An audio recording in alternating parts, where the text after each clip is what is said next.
সবাইকে স্বাগত জানাচ্ছি আমাদের এই টিউটোরিয়ালে। এই টিউটোরিয়ালটির টাইটেল হচ্ছে টিউটোরিয়াল 14। আপনারা টিউটোরিয়াল 14.dwg ফাইলটি ফলো করলেই আমাদের এই টিউটোরিয়ালটি অনুসরণ করতে পারবেন। আমরা টিউটোরিয়াল 13-এ করেছিলাম কি, টাইটেল ব্লক ক্রিয়েট করে পেজ সেট আপ করেছিলাম। আমরা ঠিক সেখান থেকে আমাদের টিউটোরিয়াল 14-এর কাজটি শুরু করছি। তো এই টিউটোরিয়ালে আমরা যেটা করব, আমরা জানবো কিভাবে নিউ লেআউটস অ্যাড করতে হয় বা লেআউটের নামকরণ করতে হয়, এবং কিভাবে স্কেল ভিউপোর্টের সাহায্যে আমাদের মডেল স্পেসে যে কাজটি আছে করা, সেটি আমাদের এই পেজে নিয়ে আসতে হয়, মানে যাতে আমরা কাজগুলি দেখতে পারি। তো আমি প্রথমে যে লেআউট প্যানেলটি আছে সেখানে গিয়ে রাইট ক্লিক করছি, রাইট ক্লিক করে রিনেম করছি। আমি দেখতে যাচ্ছি যে কিভাবে এটার রিনেম করা যায়। তো আপনি ব্যাক স্পেস দিয়ে ক্লিয়ার করুন। এবার আমাদের যে আমরা পেজ সেট আপ করার সময় যে নাম দিয়েছিলাম সেটির সাথে সামঞ্জস্য রেখে এই লেআউটের নাম দিলাম A3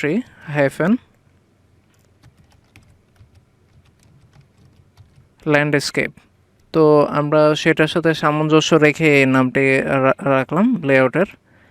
তো হয়ে গেছে। আপনি এখন বাইরে গিয়ে ক্লিক করলেই আপনার লেআউটের নামটি সিলেক্ট হয়ে যাবে।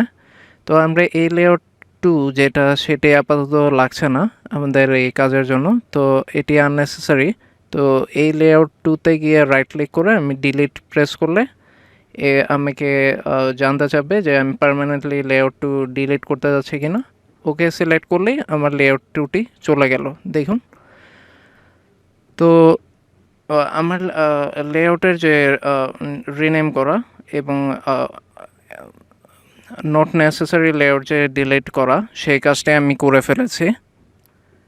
এখন আমি দেখতে যাচ্ছি ভিউপোর্টের মাধ্যমে আমরা কিভাবে আমাদের মডেল স্পেসের এই যে কাজটি অলরেডি করা আছে সেটা আমরা কিভাবে আস্তে আস্তে এই পেজে নিয়ে আসতে পারি। তো ভিউপোর্টের মাধ্যমে আমরা দেখতে পাবো আমাদের মডেল স্পেসের যে কাজটা, সেটা কিভাবে এই পেজে রিপ্রেজেন্ট করা যায়। তো আমরা প্রথমে একটা নিউ লেয়ার সিলেক্ট করে নিই। এই জন্য আমরা লেয়ার প্রপার্টিজে গেলাম। লেয়ার প্রপার্টিজে গিয়ে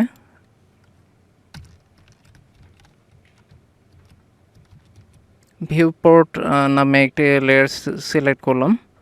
আর এটার যে কালারটা, সেই কালারটা এগুলি একটু এক্সপ্যান্ড করি। সেই কালারটা আমি দিতে চাচ্ছি ব্লু। তো ব্লু সিলেক্ট করে ওকে প্রেস করলাম এবং ভিউপোর্টের পাশের বাম পাশের আইকনটিতে ডাবল ক্লিক করে আমার কারেন্ট যে লেয়ারটা সেটা ভিউপোর্ট লেয়ারে নিয়ে আসলাম। এবার ক্রস করে আমি বের হয়ে আসি। এখন আমি প্রথমে যাব আমার লেআউট যে ট্যাব, সেই ট্যাবে লেআউট ট্যাবে আমি ক্লিক করলাম। ক্লিক করে এই লেআউট ভিউপোর্টস যেটা, সেটাতে গিয়ে আপনি ফ্লাইআউটে যাবেন। ফ্লাইআউটে গিয়ে রেক্ট্যাঙ্গুলার সিলেক্ট করবেন। তো এবার আমি আমার যে ইনার টাইটেল ব্লকের রেক্ট্যাঙ্গেলটা ছিল সেটির একটি কর্নার সিলেক্ট করে আমি পরের কর্নারে গিয়ে এন্ড পয়েন্টটি সিলেক্ট করলাম। দেখুন আমার মডেল স্পেসে যেই কাজগুলি আমি করেছি ঠিক সিমিলার ওয়ার্কটা আমার ভিউপোর্টের থ্রুতে এখানে শো করছে। আমি এক্স্যাক্টলি এটাই চাচ্ছিলাম, মানে আমার কারেন্ট যে পেজ সেট আপ আছে সেই পেজ সেট আপের থ্রুতে আমি মডেল স্পেসের যে কাজগুলা সেগুলা আমার এই পেজে দেখব। তো এটাই হচ্ছে ভিউপোর্টের সুবিধা। এখন দেখুন এখানে অনেক রেড লাইন দেখা যাচ্ছে, যেটি আমি দেখতে যাচ্ছি না। এখন আমি নর্মালি করে কি, গ্রেড লাইনের জন্য আমি কাস্টমাইজেশন টুলবারে যাই, কিন্তু এখানেও দেখুন বিভিন্ন আইকন দেখালেও এটি গ্রেড লাইনকে দেখাচ্ছে না। তো আমি এটার জন্য যেটা করব, আমার যে ভিউপোর্ট ওইখানে গিয়ে আমি ডাবল ক্লিক করি। ডাবল ক্লিক করলেই দেখুন এখন স্ট্যাটাস বারটা অ্যাক্টিভ হয়ে যাচ্ছে এবং স্ট্যাটাস বারটা একটি কিছু নতুন আইকন শো করছে, যেমন ধরেন গ্রিড লাইন। তো আমি যদি এখন গ্রিড মোডে অন করা আছে, এটি যদি ক্লিক করে অফ করে দিই, দেখুন আমার ভিউপোর্টটা ক্লিয়ার হয়ে গেল, এই যে গ্রিড লাইনগুলো চলে গেল।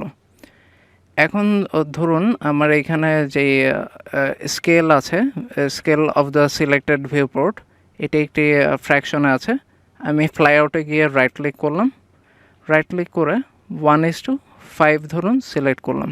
দেখুন আমি ঠিক যেই অনুপাতে সিলেক্ট করেছি সেই অনুপাতে আমার ভিউপোর্টটি সিলেক্টেড হয়ে গেল।